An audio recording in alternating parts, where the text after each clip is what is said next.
It is really my pleasure to introduce Charles Payne, who is the Sally Dalton Robinson Professor of History, African American Studies, and Sociology at Duke University. He is also affiliated with the Center for Child and Family Policy at Duke. He is the author of Getting What We Ask For, the Ambiguity of Success and Failure in Urban Education, Debating the Civil Rights Movement, which is an award-winning book.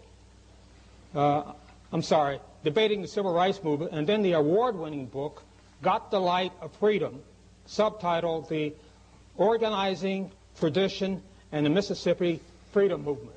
Now, this book has received many awards, and I won't even try to list them all, but it is truly an outstanding work. I've Got the Light of Freedom, The Organizing Tradition, and the Mississippi Freedom Movement. He is also the co-editor of Time Longer Than Rope, A Century of African American Activism from 1850 to 1950.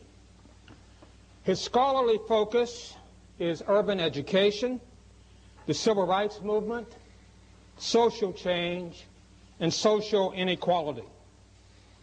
Professor Payne received his BA from Syracuse University and his PhD from Northwestern University.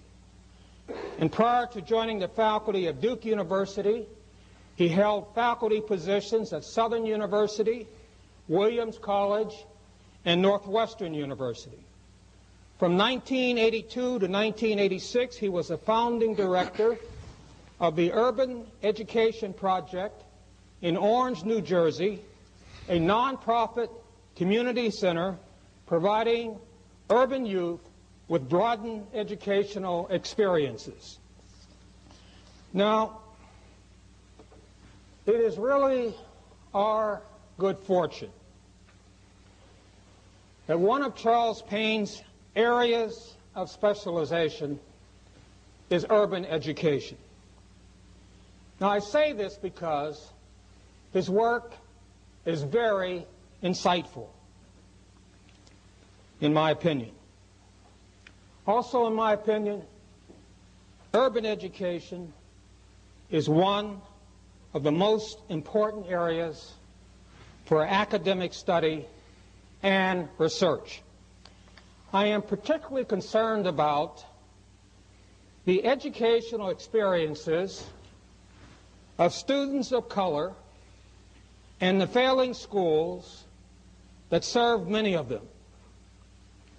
I believe that the future of our society will be affected by the decisions we make to address the problems of urban education.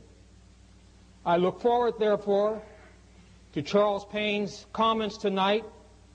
His speech is entitled, A Curse on Both Their Houses, Liberal and Conservative Theories of Urban School Change. Charles Payne.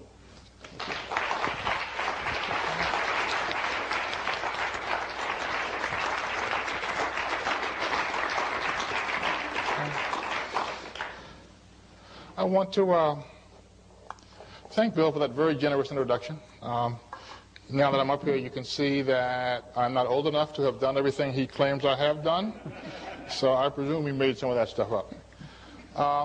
It's a pleasure to be here for a number of reasons. I've got good colleagues and friends here. I think Boston, for folk who study urban education, it may be the most exciting city in the country, right? I mean, this is, if there's an edge, if it ain't Boston, it's got to be awfully close to here, and the things that matter most, the questions that we really can't answer. It's a pleasure to be introduced by Bill. Like every other social scientist concerned with social inequality, my career has been very much affected by his thinking and his ideas. My only complaint is I'm wearing a tie. Didn't need to wear the daggone tie. I'm rushing out of, hadn't planned to. I'm rushing out of the hotel. I'm all the way down to the first floor, and I said, oh, Lord, suppose Chuck Willie's in the audience. Chuck going to approve of me talking to an audience with no tie on? Yeah, I went back upstairs. I put a tie on. You know, I don't do that for everybody. All right. I just want to say to this audience, where I know Chuck has many friends and colleagues, that he's a very special person to me. I had exactly one African-American teacher in my life until I got to graduate school, and that was Chuck Willie. Right? He did a lot to convince me that one could both be an academic and engage in the real world in useful ways. I suspect it's not entirely an accident that I became a sociologist, right? So I just want to say that, and the fact that he taught me at Syracuse probably 67, 68. I'm going to try to figure it out later on when I do see him. Immediately before he came to Harvard, if I remember the trajectory correctly. Anyway, I'm glad to be here. I do want you to know, though, that the talk I brought is actually not the talk I should be giving. I don't know how this happened, but when we first set this up, I was absolutely sure I was told I would be giving a talk on Thursday night and then leaving town the next morning, right? So I wrote a Thursday night talk, not a Monday night talk. And all I mean by that, I thought if I'm giving a talk Thursday and then leaving, I might just as well give a speech that will make everybody mad, right? Because, you know, next morning I'm at the airport, you know. Stir up a little trouble, move on down the line. That's... So I guess the lesson here is be very, very clear on your schedule before you choose your subject. Let me say something about what my subject is. I want to emphasize that I do not believe we know how to change urban schools at scale, to use the phrase that Dick Elmore put into the language. And I got a fairly clear sense of what no means. No means you can do it repeatedly. Right? Tony Alvarado getting close. There's something happening in that boy's career, right? But until we have done it, until someone shows they can do it repeatedly at scale, one-shot successes are not what we're talking about, right? To have a base of reliable clinical knowledge. I don't know of anyone who has that base, right? Point one. Point two, we're better off than we were 10 years ago or 15 years ago, right? We have learned some things about urban schools. We have learned a lot in the last 15 years, I would say, about failure. I mean, we can describe failure and explain failure with an analytical precision and an empirical base that simply was not existing 15 years ago. We can do failure to death now. And obviously we've learned less about how to make them better at scale. We have learned something, right? I mean, we at least have some frameworks. I mean, I could give you a hypothesis about changing schools at scale that I did not have in my head 5 years ago, nor did most of the profession, right? So we have learned something. In a sense, I want to emphasize that what I'm about to say next is fairly personal. In one sense, I have been concerned with these questions more or less constantly since I was a sophomore in college and tutored, quote, in my first urban school. I grew up in a very rural place, right? So the notion of urban school was real alien to me, right? And so it's close to 40 years for me now, right? And so that on the one hand, I'm appreciative and I'm glad that I can stand up here and say, oh, we know more than we did 10 years ago.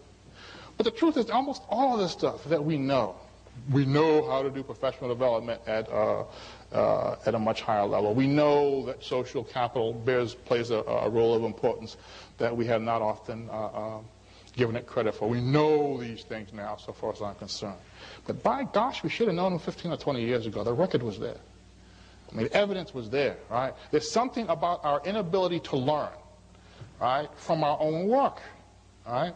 I mean, all the studies that maybe a couple of sections that I think are really definitional in the last 5 years. I can find you some kind of predecessors for those studies in the 70s and 80s that did not get the respect that they should have. Not to mention clinical knowledge, right?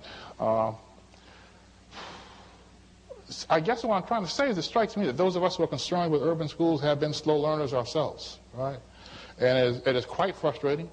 I think, obviously, there are multiple dimensions to our incapacity to learn, trained incapacity to learn, usually a sociological phrase. But I'm convinced that one dimension is the ideological. Okay? That one part of it is that the discussion among academic school reformers and politicians has been so rigidly, dogmatically ideological. We're so committed to our paradigms that we only use the information which fits, and that's an awfully slow way to learn. Right? That's a part I am convinced. Now, what I'm going to do, I mean, I think everybody understands that We could spend a whole night, especially in a group like this, just defining progressive, right? That would take the evening, right? I don't want to do that. I don't want this to be an exercise in taxonomy. I know my use of the categories is overlapping and has some lack of precision to them. But just take them as ideal types. I know there's really not a conversation between two sides. There are like 15 sides out there, right? But nonetheless, I think if I talk about progressive and conservative theories, I think with enough examples, we can make that coherent enough for us to have a discussion. So let me say a little bit about what I do understand conservative theory to say. And I think it has changed. Arguably, it has changed in the last 10 years more than progressive theory. Right? You can make a case to that effect. But anyway, the basic notion, I think, in conservative theory is always that if you want institutions to change, you need an effective incentive structure. You have to be willing to reward somebody or hurt somebody effectively. In practice, this turns out to mean you have to hurt somebody. Right? Given the folk in charge these days of actually implementing these theories, they have state policies which are largely driven by some sense of negative sanctions, more the hurting than the rewarding part. But anyway, the notion is that if there's a penalty for failure, people will put out more effort. What we have allowed to develop is a situation where people feel if kids are poor, if kids are urban, then it's okay to fail, right? There's no penalty for failure.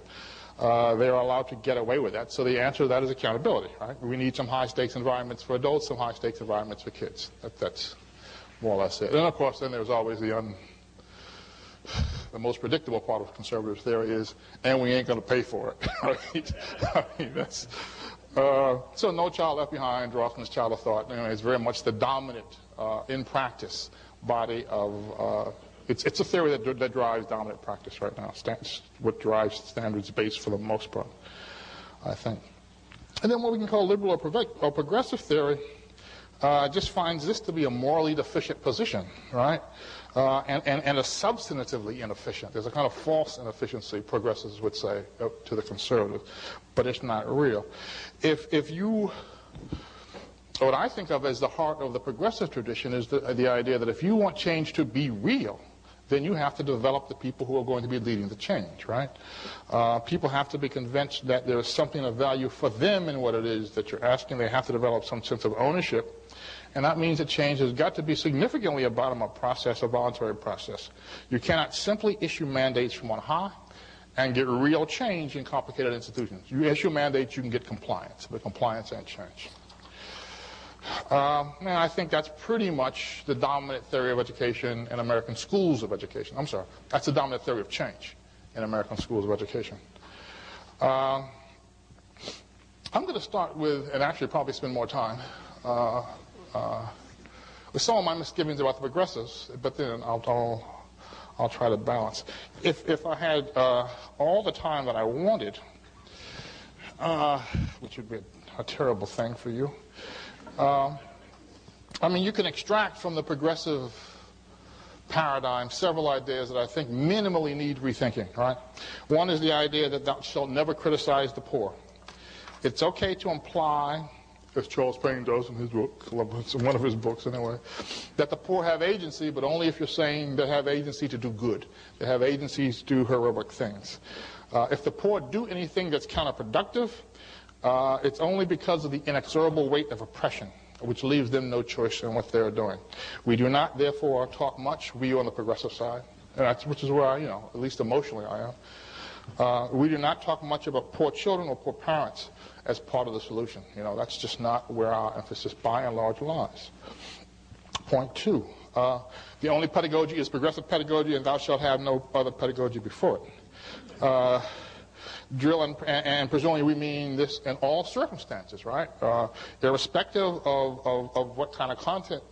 Well, certainly I have seen progressive pedagogy pushed in situations where teachers had very questionable content knowledge, where there was no support structure for teachers who were trying to learn it. And of course, if you're in this camp, drill and practice is bad, but DISTAR. Some of us remember DISTAR. DISTAR is the devil's work, that real tightly programmed. First you do this, and you don't smile until 10:15. And corollary of the other points. The The only appropriate form of leadership is facilitative, inclusive, and democratic. And again, we advocate this without regard to particular social context, right? As I understand in the literature I have seen on facilitative, inclusive, transformational, constructivist leadership, doesn't say, listen, in a building that has this level of social capital, you do this kind of leadership and you can expect these kinds of outcomes, right? If the social capital is here, you can expect something else, right? That is sort of not it, right? It is a decontextualized discussion, which implies that under any and all circumstances, without respect to organizational coherence, facilitative democratic leadership is appropriate. And of course, in this school, test scores don't mean anything. Right? They don't reflect the most important types of growth. It's easy to cheat on tests. Look at Texas. It's easy to teach to the test. Test scores don't tell you anything. And of course, this is usually done without any clear argument as to what would tell you anything, right? I mean, there's the stuff about portfolios, but whether that's a clear argument, right? It's just that whatever those folk claim on the basis of test scores, we deny it. We deny it. I can't, again, talk about all of that, but I think I want to talk about two. And I think the first, I want to comment. I do this advisedly. I was expecting some graduate students to be in the audience. I want to comment on the tendency to be apologists for the poor, right? That's one way. And I actually had a graduate student, first night of class, we were all talking about, what you're going to do. She says, I'm going to be an apologist for the poor. Hey, it's true for lots of people. I've never heard it put so coldly before. Traditionally, and almost by definition, the left is reluctant to think about the role of the poor in creating their own problems. And there's a good reason for that, right? That idea has probably been the dominant theme in American social thinking about inequality in the 20th century, and it's normally used against the poor, right? It's used to deny any structural roots to inequality. It's used to let the privileged off the hook. So the last thing that those of us who want our work to contribute to making this a better society want to do is to contribute to victim-blaming discourse, right? So we shy away from that. And all I'm saying is it doesn't matter that there's a good reason for it, right? Doesn't matter that there is a good rationale for shying away from it. Shying away may involve a price, right? And I think that when we do not think about how inner city urban parents, given all the constraints of their lives, which are not deniable, right? Nevertheless, can they do better? Are there ways in which they can do better that are meaningful from the children? I don't hear progressive reformers talking very much about that, right? When I hear it, I usually hear it from the other side, and often it is in a blaming kind of way. Teachers, of course, in demoralized schools, you hear this from teachers all the time, right? We can't do anything with these kids until the parents start being parents. Parents are apathetic. They care more about how the children dressed than about whether the children learn anything, and on and on and on. There's a real powerful and negative and reductionist and essentialist critique of parents that one gets from teachers. It's false. It's just demonstrably false, right? You do not have to have these draconian changes, dramatic changes in parent behavior to get dramatic changes in school. If you take what I think are the most convincing examples of dramatic large-scale change in school, District 2, Wake County, Sacramento, Chicago, at least around the elementary schools.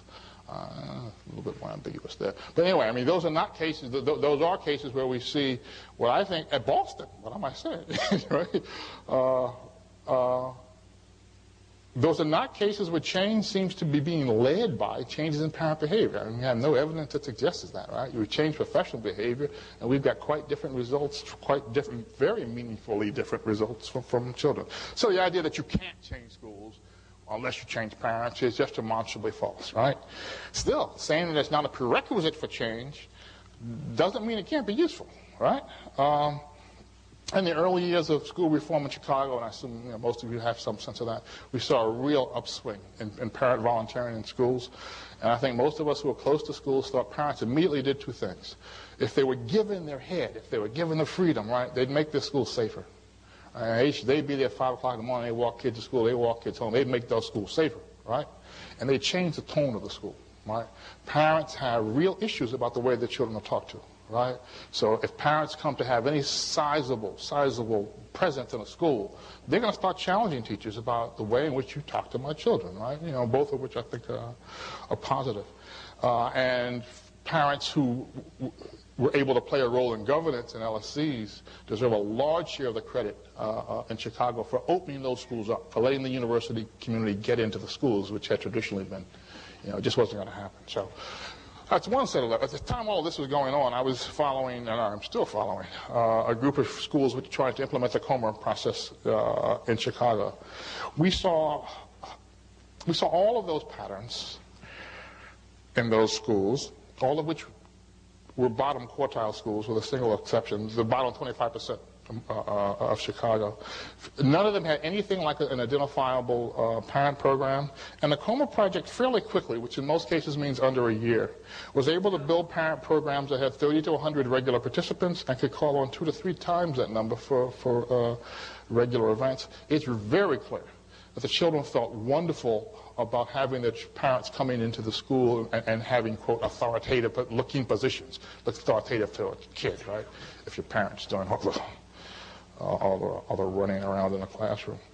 I was caught off guard by how much it changed parents' attitude toward themselves. People who had never had a job, right?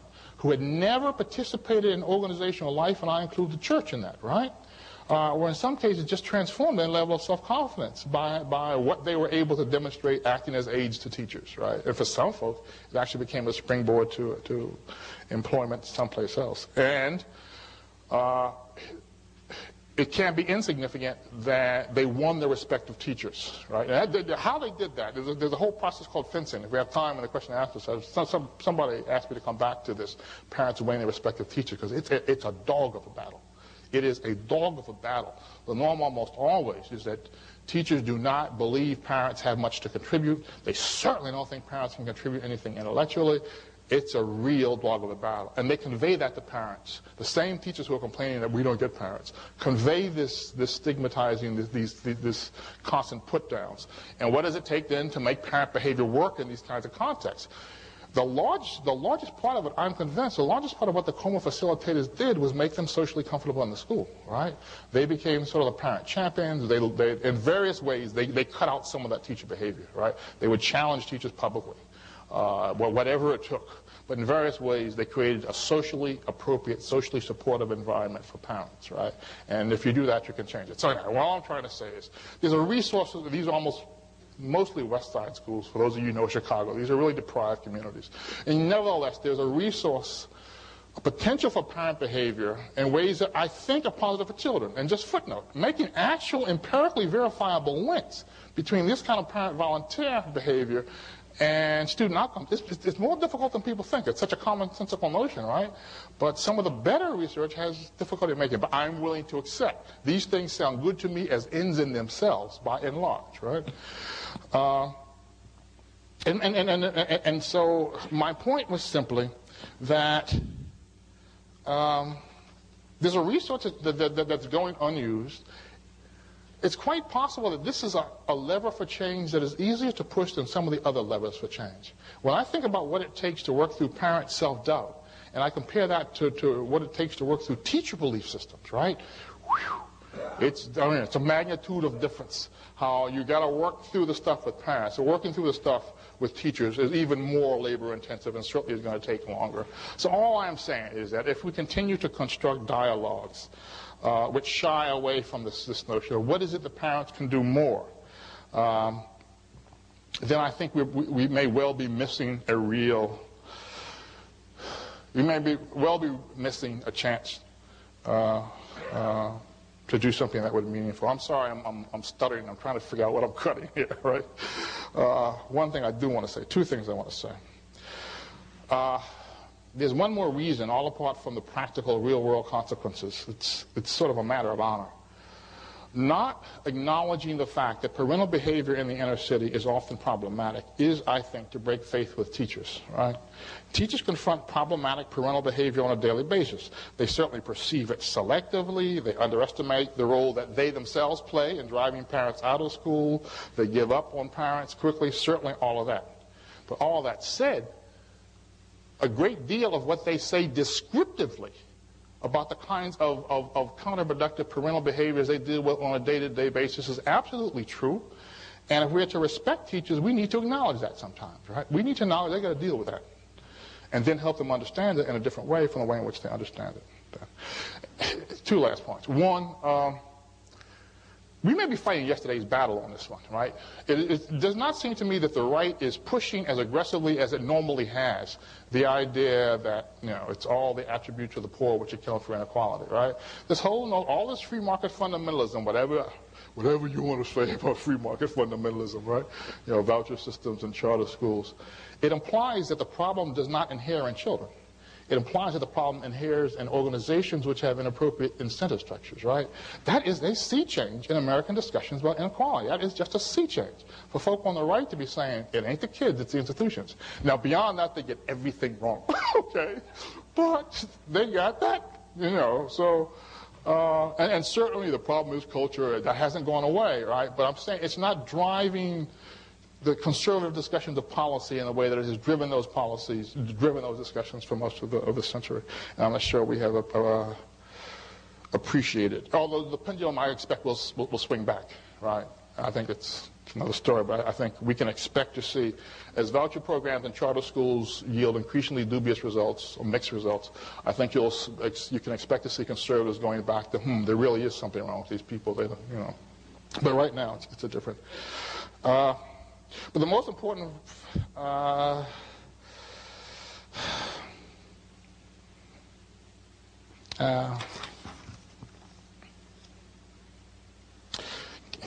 college, I had a roommate, I went to college in the 60s, as I said, and he didn't enjoy the debates that everybody else was having. How do you end poverty, right? Great question of the 60s.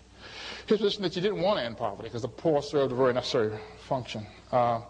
Without the poor, there would be no one to whom people like himself could act charitably, thereby demonstrating their faith and their closeness to God.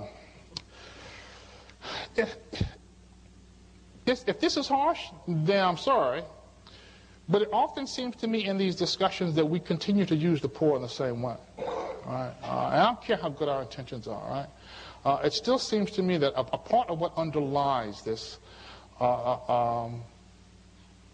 unwillingness to do anything that looks like it's critical to the poor is that we're using them as a vehicle to position ourselves as being on the side of the angels. Right? We're using them the way lepers were used in medieval Europe. You want to show that you're a really good person, you work with the lepers. We work with the poor, we defend them. And again, I'm not crazy. I know that tactically there are situations where it is absolutely the right thing to do, right?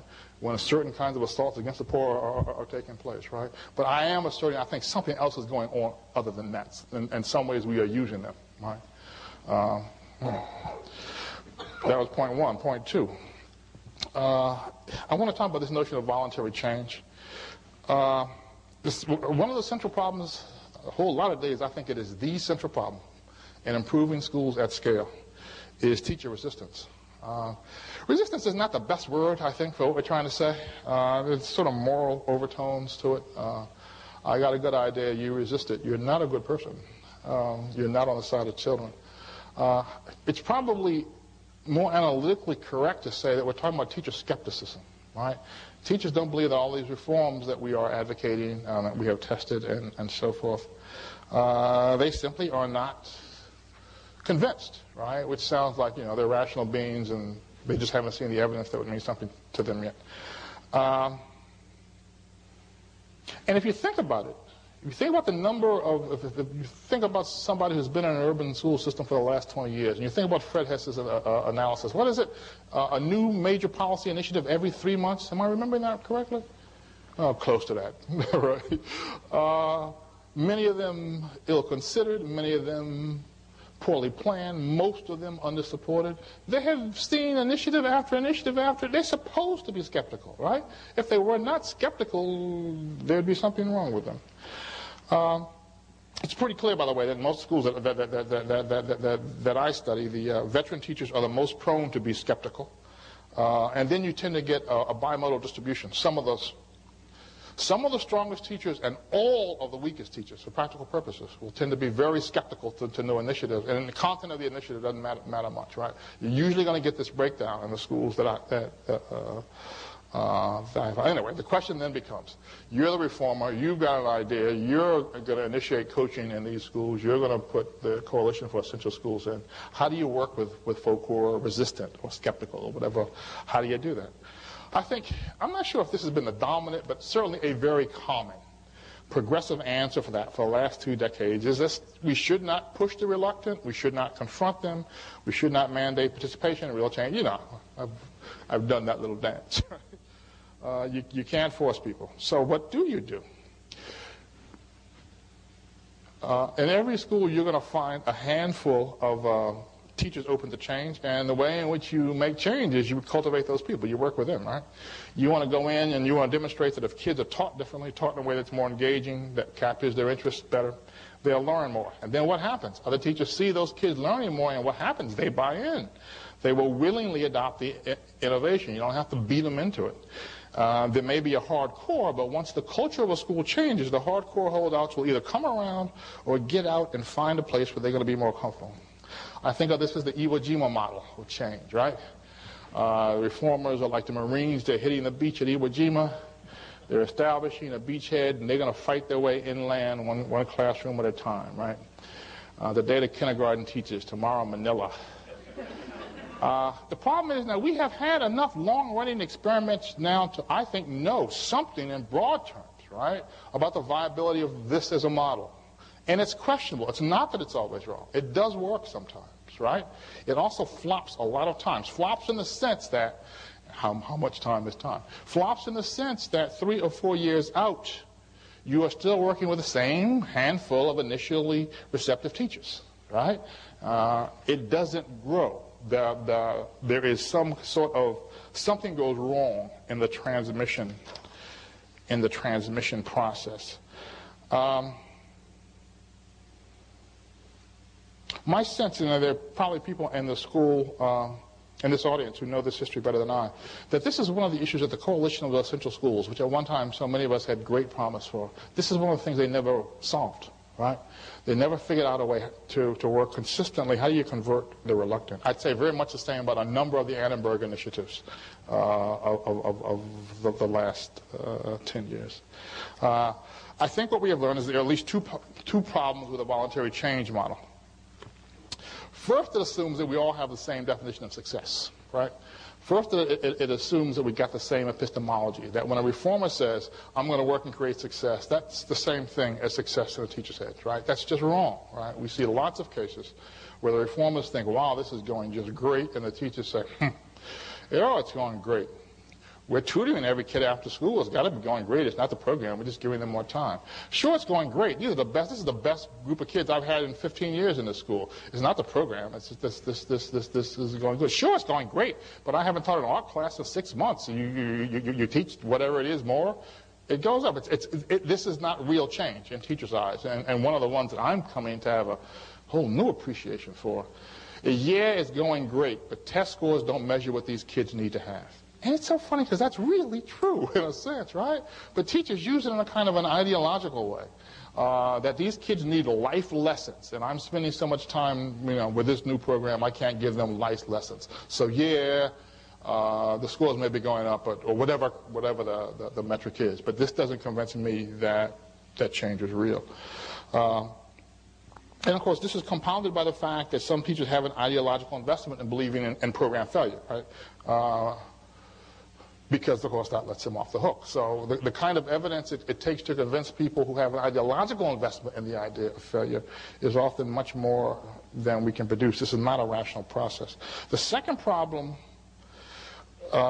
with this voluntary change model afterwards is that it doesn't sufficiently take into account the social and political character of schools. By that, all I mean is that, again, what have we learned?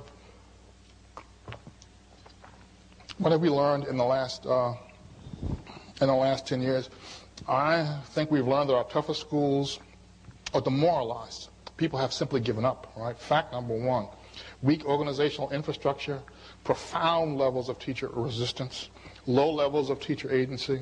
They're conditioned by a set of negative ideas that many teachers hold about urban children, which are tinged with racial and social stereotypes. And I wasn't going to go off into a thing about these stereotypes, but we can come back to that too. I'm a little worried about time.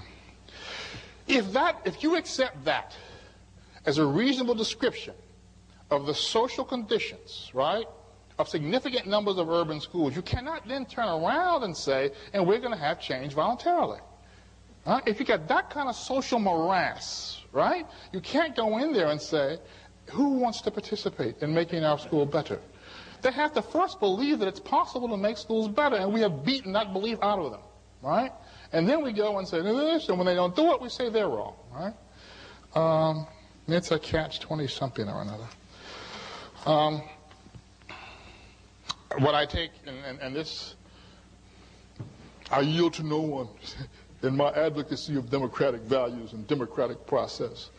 I work with the Algebra Project Board, you know. I work with several community organizations in Chicago. Don't tell me I'm not an advocate of bottom-up change. But if it doesn't work, it doesn't work, okay? And there are situations, there are schools in which it makes no sense to think this stuff can work. Some places it can, some places it can't.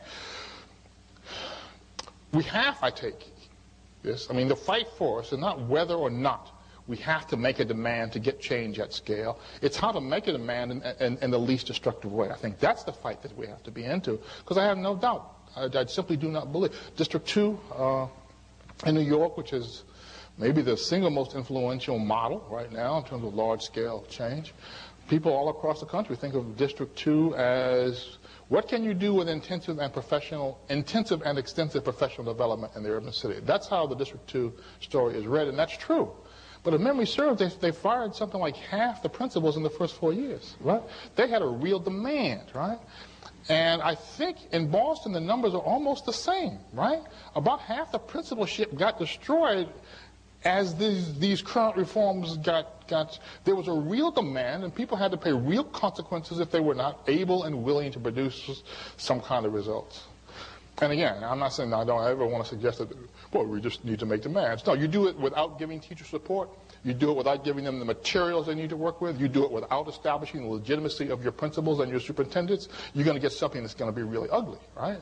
But if you don't do it, then you get, I think, so much of what...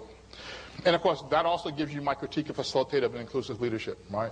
I just don't see how you can lead in a completely democratic fashion among a group of people who are demoralized.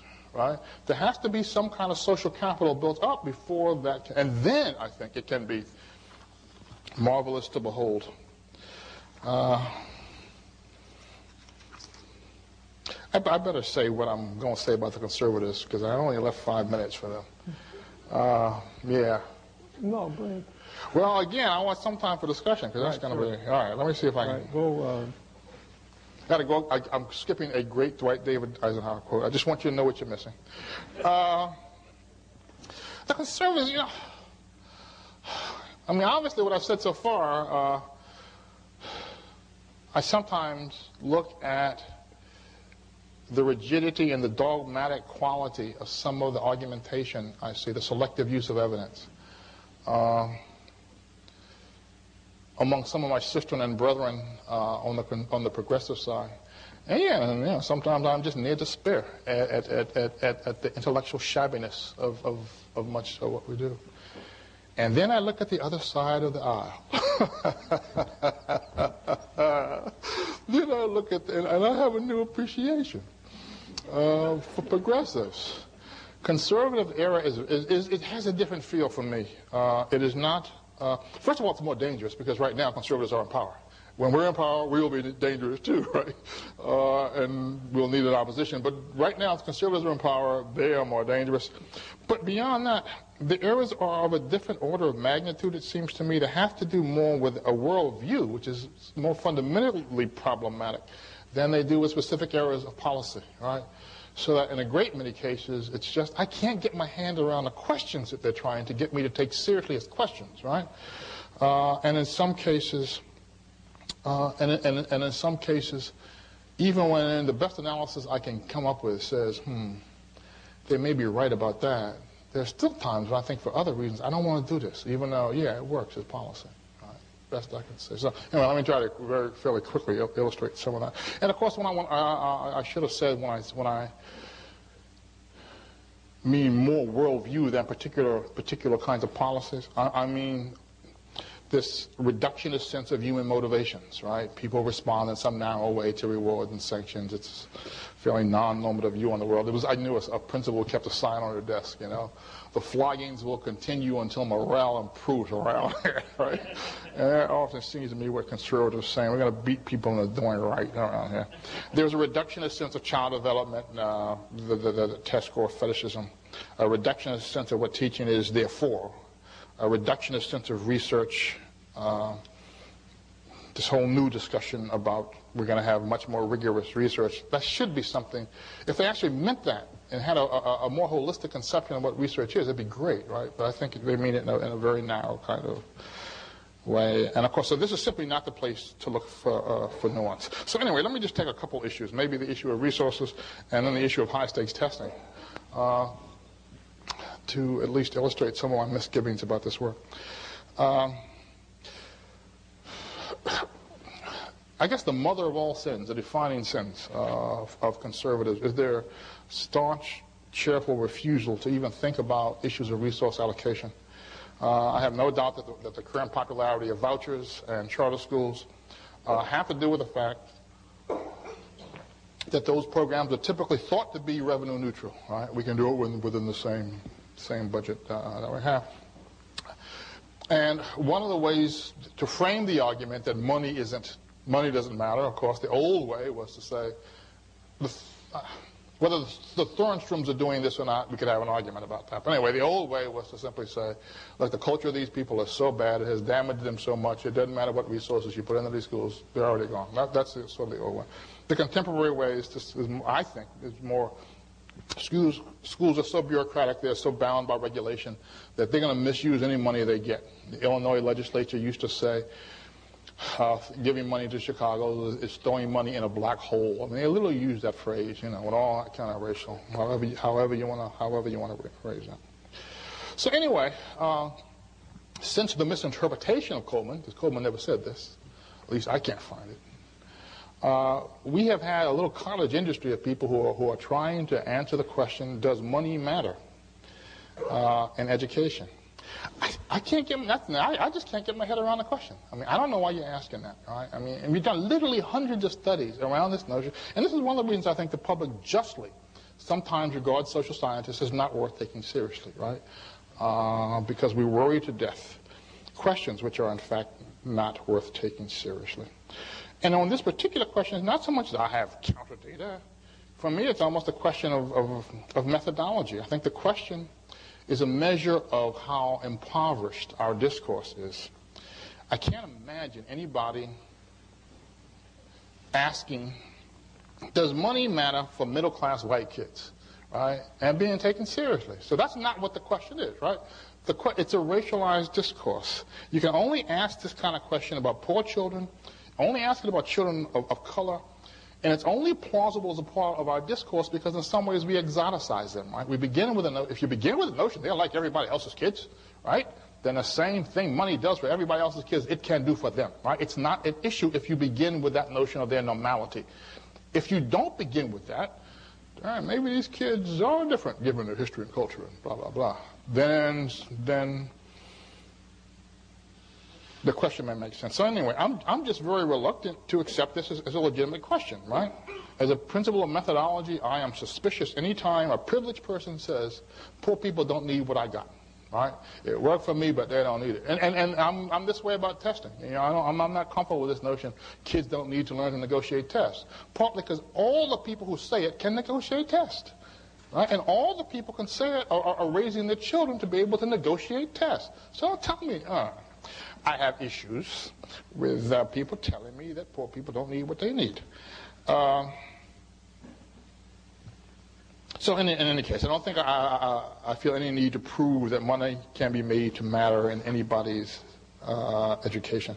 And then I was going to go off to use another resource issue. Well, I'll say this. It's perfectly fair to say that money does not, in and of itself, affect the instructional core, right?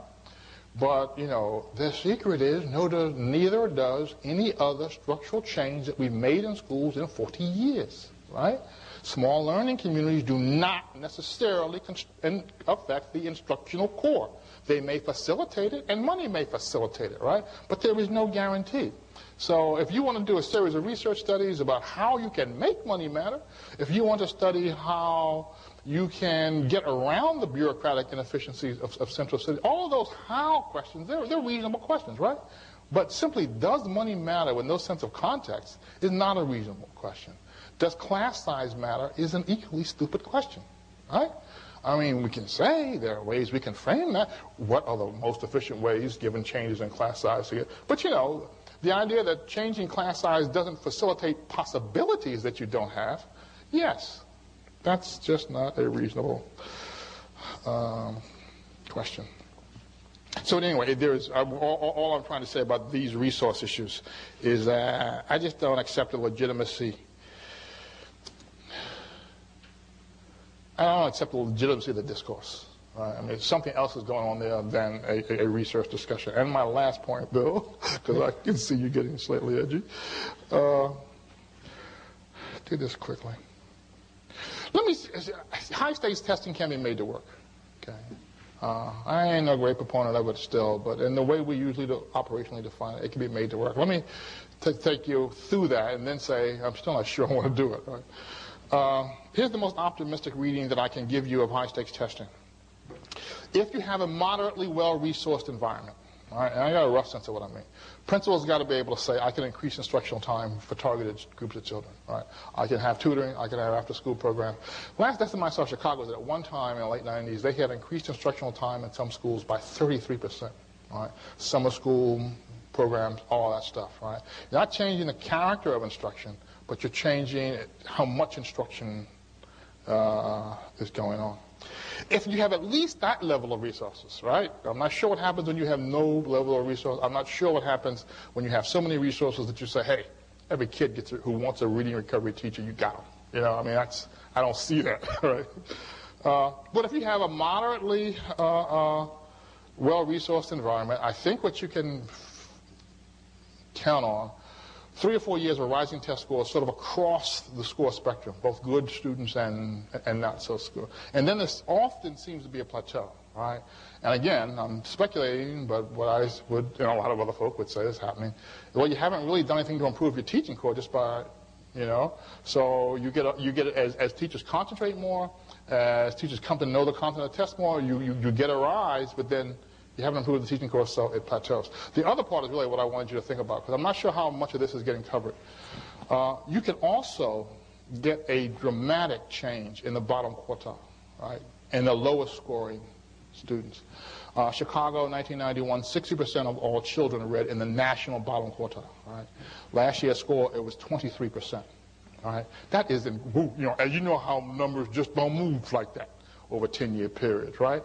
And you hope that's meaningful. I cannot prove right now, but you hope that means higher test scores, better chance of graduating from high school, all other kinds of positive things are correlated with that. You hope that's a meaningful change. Somebody has to do that next analysis, and this is true too. In the schools where kids are going over, kids at the top, the kids who are reading on grade level, scores in those schools are fluctuating. Right? And I don't know what that means. I'm actually going to start a project next year, I hope, that will look at fluctuation. Right? Once you get them there, why can't you keep them there? And I suspect it tells you something about the weakness of teaching culture, I suspect. Right? But we don't see that at the bottom. These schools that are moved, when scores are moving off the bottom, they're not dropping back down. So far, right? They seem like steady as a rock. I think this is what's happening. In the schools that I was observing at the time, what we used to say was that in every classroom, every classroom had 5 boys, usually black or Latino. They sat in the back row. Teacher didn't bother them. They didn't bother the teacher, right? They were just not interacting, right? You get Vallis in there talking about, I'm going to fire everybody that don't walk right? And all of a sudden, they start getting their homework graded, right? They start getting those little raggedy handout worksheets just like everybody else gets them. There is a redirection of teaching effort. Right? And they start profiting from this extra instructional time. So that's what I thought it was about, a redistribution of teaching effort. And by the way, note this. There's a new study on the consortium website, Chicago Consortium on School Research. It just went up last week. That sort of reviews Oh, I don't know now. There's 6 years of trend data on this stuff. It's about that. It's 98 to 94. And one of the things they're saying is, about 60 to 70% of kids say, oh, Lord, I'm looking at this stuff, in particular, the Indian Social Promotion, that I work harder. About 70% of teachers say that they work harder. And the single most impressive one for me, and I'd never seen this one until a report that came out last week, the kids who had previously been scoring in the bottom quartile, they say teachers pay more attention to them now than they did a few years ago, right? And when I hear that from kids, I believe something's changed, right? I heard it from teachers, I wouldn't know. About 2 minutes. Right. Cool. I am already over. Here, let me talk about that last part about social promotion. All right. I have swung like a gate on this. My original position was that, nope, you don't do this Indian social promotion because all you're going to do is increase dropouts. But then, after the first go-around in Chicago, 7th and 8th grade scores came back with big pops. I mean, 15, 20, 25% pops. And the number of 6th and 8th grade boys who are passing these promotional gates. Again, these are just not numbers that we see. It's certainly not in a year. And the kids, again, overwhelmingly said, look, if you told me I wasn't going to go to high school, I'll buckle down, right? And so I said, well, maybe it's not so bad. And then the next round of research comes in and says 3rd graders are traumatized by this. It does no good. It doesn't help them. The problem in America is not that our 3rd graders don't work hard enough, and we can scare them into working harder, right? So I said, oh, it's a dumb program. And anyway, I will not go through all of the back and forth. But where it comes out for me is that we know that kids who are held back a second time are almost certainly going to drop out. All right? Even though it seems those numbers may be relatively smaller. We know that it's completely traumatizing for kids who are held back. The magic of the policy, on the one hand, the policy works. You can't tell me that a policy that affects 60% of the kids in a positive way, in the intended way, doesn't work. Right? We don't hit 60 to 70% too many days, right? But the magic of the policy is not in the holding back, which seems to be a real negative experience. It's in the threat of being held back, right? And so this is one where I come out saying, this works. I'm still not entirely sure that I want to do it, right? I'm still not sure. Does it make sense if I know I can improve the profile of 60 to 70% to sacrifice 5 to 10%? I mean, that's the moral dilemma. And I don't have time to go through that the way to play with that, so I will just say that where I come out on that is that not now, it doesn't, right? There's so much more that we know we can do to affect the instructional core directly. We know, excuse me, that in the middle school years, if we increase the level of academic press and social support that kids get, we get, again, very large, reliably 1 to 2 year improvements in academic performance among middle school students. If we had done that, and then there were still folks who aren't making it, and then we said, okay, put up or shut up, we're going to hold you back, I could live with that, right? But I sort of can't live with the first thing out of the gun is we're going to take the kids that we have not taught for 6 years, and we're going to give them a test, and if they don't pass it, then we're going to hold them accountable, right? And knowing how destructive that's going to be for some. Again, I'm sorry. So anyway, I'll call that my last example. And by way of conclusion, all I will say is I do think we're in a moment of opportunity, that the anxiety over No Child Left is potentially an organizing moment. It's something that we can, I think, in order to take full advantage of it, we are going to have to be much more modest than we have been. I think most of us have been acting like we know how to do this, and the other side is wrong. And I think that this discussion has got to be led from the left. My own sense is the right has changed. All is going to change, right? What I hear coming from the Department of Education these days is so rigid. It is so closed, right? I have sort of no hope, right, that they're going to be willing to think about, I have very little hope, right, of a more flexible, more open dialogue from them. So therefore, I'm holding all of you accountable, right? Which is what the conservatives tell me that I should do. So I will stop there, and we will see.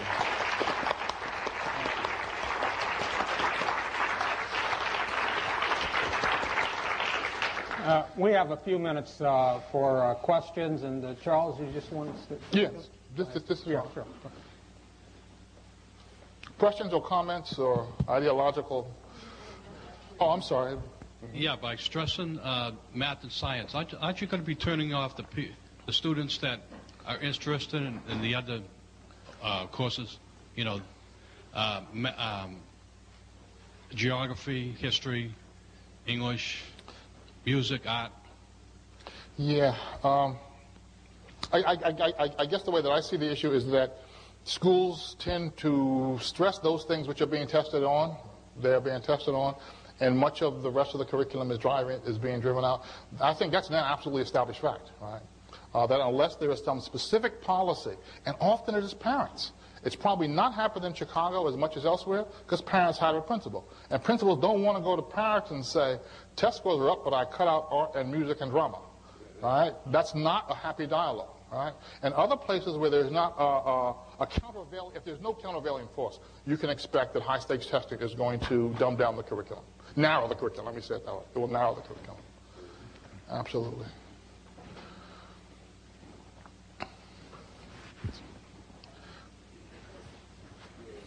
You want to use the mic, sir?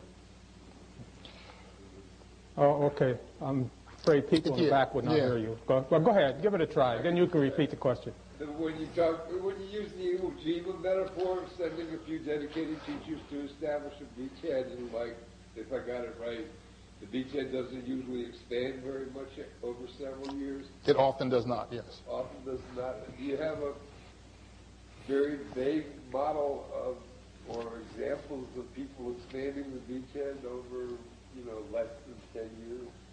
Yeah, and does that work sometimes? I actually skipped over a discussion of how much time are we willing to take. What does urgency mean from the left, right? Is 10 years a reasonable period of time? Is 5 years a reasonable period of time? I mean, there are two sets of examples, right? One in which I think what's happening is either you've got higher level of social capital than is typical, or you got better instructional leadership than is typical, right? And then if the people who are coming in are really skillful, then I think you may be able to sell that model, right? The other, I'm describing Manley High School on the west side of Chicago, where the University of Illinois Chicago sent in a wonderful group of talented in-the-building coaches, right? One for each of the major subject matter areas. First year was all voluntary, great results. Second year, they said, now who else wants to join? And nobody else joined, right?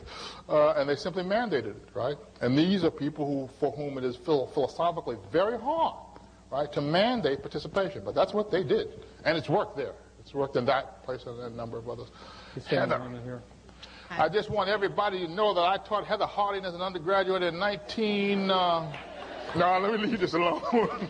but it wasn't that long ago. Good evening, Professor Payne. You mentioned two things that I wanted you to comment on. One, this teacher resistance or skepticism, and in the context of schools being demoralized. What do you see for how to get at that, and in what ways might those things be racialized? I just heard the latter. It's one of the things, as I was saying, that I think we have the least clear handle on, right? I do see in some of the schools which have become more successful, you simply find leadership that is in one way or another skillful at building social capital, right? In a generic sense, everybody who hasn't read, if you're not familiar with the body of work coming out of the consortium on social trust, I think it's one of the crucial bodies of work. And one of the things that they said, you know how sometimes people will give you a word for something you've been trying to say and you couldn't say it? I've been seeing teachers go from low trust to high trust environments. And I read their analysis and they introduced the word vulnerability. People who are vulnerable tend not to trust. So anything that you can do to reduce the level of vulnerability in schools tends to increase the level of trust, other things equal, right? And when I read their analysis of it, I said, boy, that's exactly what I'm seeing in my schools. I just didn't have a word for it. So in terms of policy direction, that's one. You can argue that what someone like a Paul Vallis, the very top-down autocratic former superintendent in Chicago, current superintendent in Chicago, that in effect what he's doing is saying, look, this stuff is too complicated for me, right? I can't figure out why you two teachers won't talk to each other, and I'm not going to worry about it. but either if you don't do better, you both lose your jobs, right? So I'm just going to, and then of course the opposite end is James Comer, who's saying, I'm going to sit down with the two of you, and by gosh, we're not standing up until we have some kind of resolution. You guys don't have to love each other, but you're doggone sure going to talk like professionals, right? So, and of course that's much more labor intensive, much slower. You could argue that it creates a more lasting kind of culture. We don't know that, but it's possible. I'm going to skip the racialized. Let's. It is all. There's not much in schools that is not racialized, right?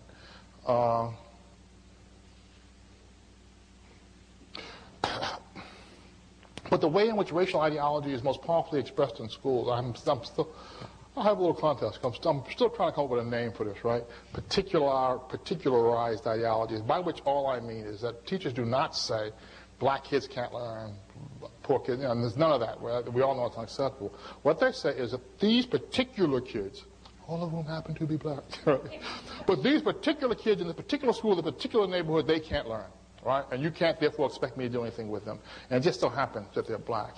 And so it's racialized in the sense that I can't imagine how technical racism would have any different consequences, right? But it's not racialized because it's been particularized. And therefore, black and Latino teachers can join in the chorus as well. And they're often much more aggressive than whites about voicing that in particular ways. So that's one of the ways in which it's racialized. Sir? I'm not a conservative, but I think you're misconceiving them. Now, I would suggest to the Ed School it would be great to have Stephen and Abigail in dialogue with you. Or an hour ago, I had the privilege of briefly talking with Carol Swain. Let me suggest 2 or 3 ways in which you may be misconceiving conservatives, and again, I'm not one.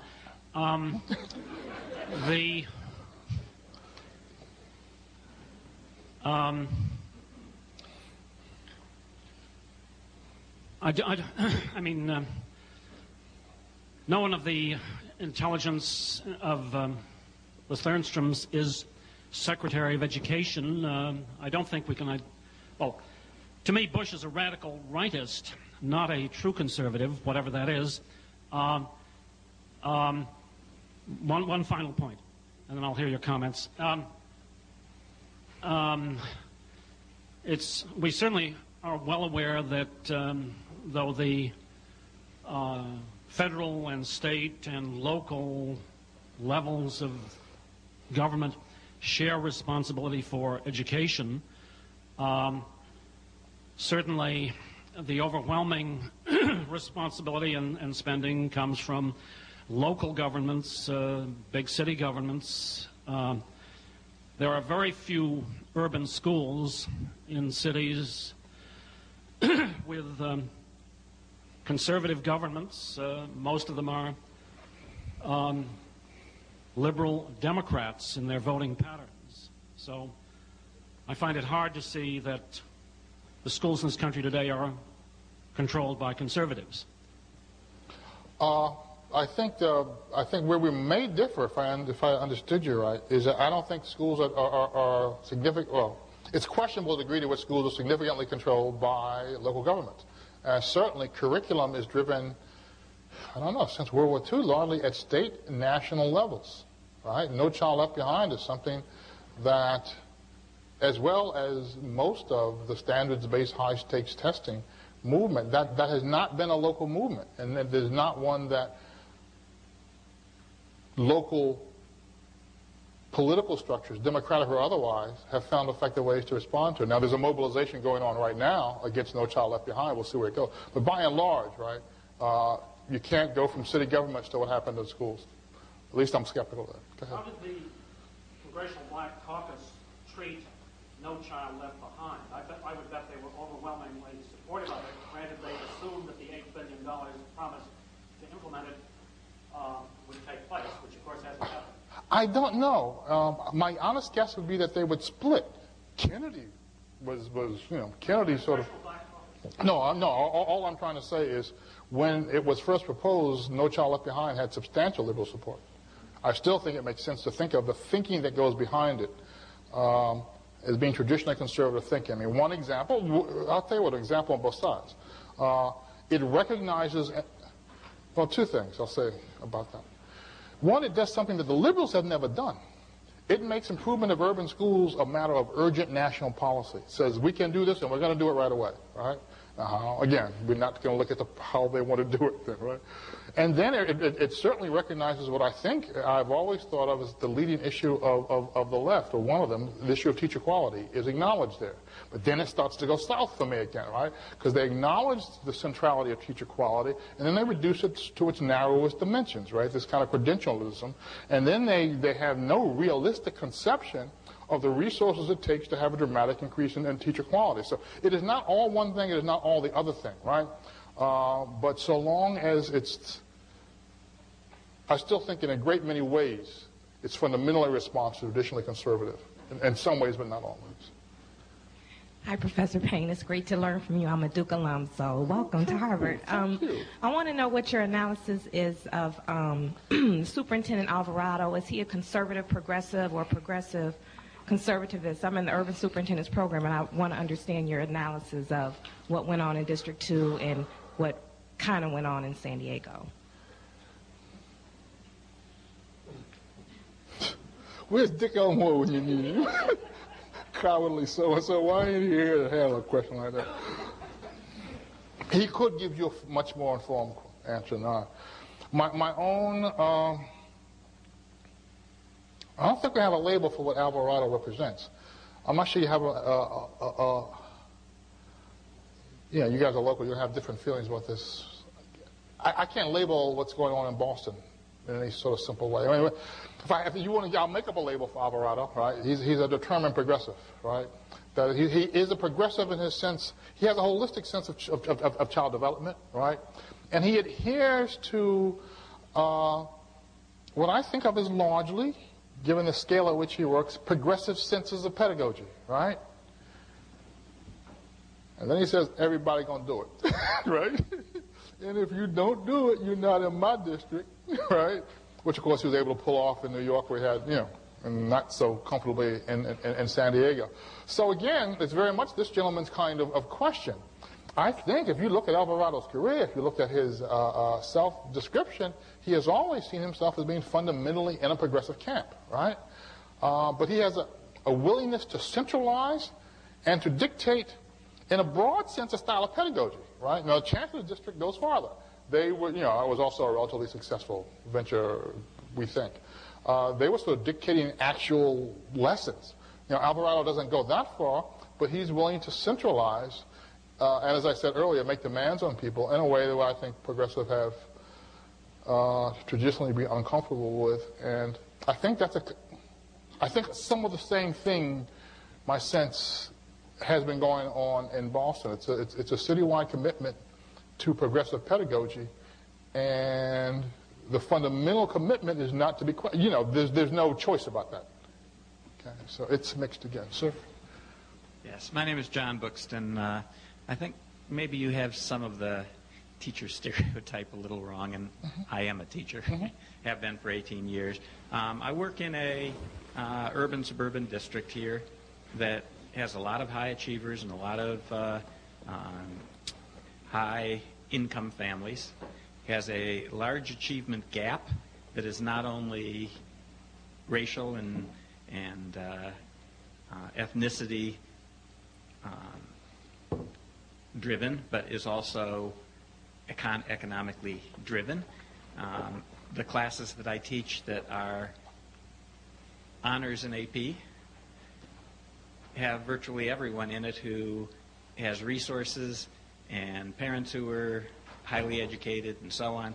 The ones I teach that are not as, and I don't want to say challenging because I teach math and I believe that math is challenging and you can have a discussion at any level, but the ones who are not putting in the effort, the ones who are doing whatever else, I find are coming from the lack of those resources. And the other thing that I wanted to say was that you have teachers wrong because virtually everyone who I have heard who has been into a school, and I've been into many in Boston as well as in the more plush suburbs, says that a teacher's job is very, difficult, and you don't have a lot of slaggards sitting there collecting a paycheck, that they are working during the day one way or the other in trying to reach kids. Their heart is there. They chose to go into these professions. Maybe they have been hardened some by being beaten down so many times and devalued so much. But there are a tremendous number of dedicated, hardworking, if not effective, people in those schools. On the first point, could you see? I wasn't clear what you're saying about your math courses and differences in student level of effort and lack of resources. Okay. And classes are leveled. You can call them tracked, anything that you like.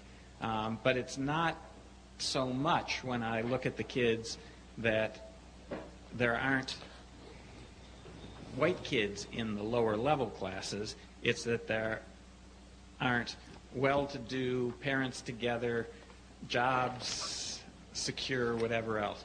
They can be wealthy without having that other piece. They can have their own car and they can be goof-offs and whatever else. But something is clearly not together, if you will, among the lower level kids who are also tardy to school, absent more often, not doing their homework, participate in class less aggressively, willingly, and so on. And what is it that we make out of all this and say that it's the teachers, it's the something else, as opposed to it is them, and they can do more. They can do more. Yeah. They can do a tremendous amount more. And the question is, how are we going to help them do a tremendous amount more? What you said? Your high school? Yeah. Have you ever taught primary grades? 7th and 8th only. Okay. Because is someone going to respond directly to that? Yeah. Because this is what I would urge you to think about on the. I was trying to say, and probably not saying it very clearly because I was skipping along pretty rapidly there, that I'll say it more strongly than you. I mean, I'm utterly convinced that in urban communities, by the time kids reach junior high school, a substantial proportion of them are working against their own interest. Right? They're working against their own interest. The loveliest analysis of this is Teresa's, at least Teresa Perry's Young, Gifted, and Black. As a sociologist, I still think of this as fundamentally a problem of alienation. Right? It's not who these people are. It's how do people respond to a situation in which they can conceive of themselves, no matter where they are, but they conceive of themselves as powerless, and they think that what they do isn't going to matter. Right? You know, the whole long literature on fate control and locus of control. They adopt a variety, often, of counterproductive ways of responding to that. And what I find interesting about inner city schools is teachers and students are both doing it. Okay? I mean, they're both doing it from another direction. They're both making each other's lives miserable, but the underlying sort of factors are reasonably understood as alienation. This sense, right, that you don't have enough power to control your life, so you just sort of do what you can to get a sense of respect, to get pride. And what you can do is very often to create another identity. If you don't know Nilda Flores Gonzalez's School Kids, Street Kids, I mean, that's one of the more interesting ways into this discussion. Although she's a little bit too school-blaming, right? But I mean, what she's trying to say, if you follow kids over time, and you can see how some kids, the school encourages them to define themselves as school kids. It gives them a positive sense of being there. And other kids don't get that, and so they begin creating a counter-identity, right? They come to think of themselves as school kids. And you can see she traces very systematically the different ways that teachers interact with different kids, and then the consequences of that, you know, a year or 2 years out. So I'm not disagreeing with you at all. That there comes a time when kids are acting against their own interest, right? And what I'm saying is you sort of have to understand that process. The reason I ask you whether you had ever taught primary grades is because for people who have done both, you see such drastically different student behavior, right? This sort of I don't want to learn, you don't see that with nearly the frequency in the primary grades as you do in the secondary grades. So are we addressing our resources at the right place? Should we be addressing them in the K to 4, so that these kids will then bring with them what they need to succeed in the middle school and high school? There's a growing body of research which implies that there's a rational reason for doing that. Which I'm still sort of the Tennessee stuff by William Saunders. Kids who get 3 good teachers in a row are almost school-proof thereafter. They can have bad teachers; they will not fall. But if they get 2 bad teachers in a row, they can get good teachers later on, and they cannot profit from them. Right? There's the whole literature on looping. Right? When looping works, it can be very powerful. Right? You're creating a much deeper set of social engagements, and the problem is probably not in the primary grades literally. Most kids seem to come, Teresa, correct me, or anybody else here, right? K1 and 2, lots of people can teach that above a threshold level.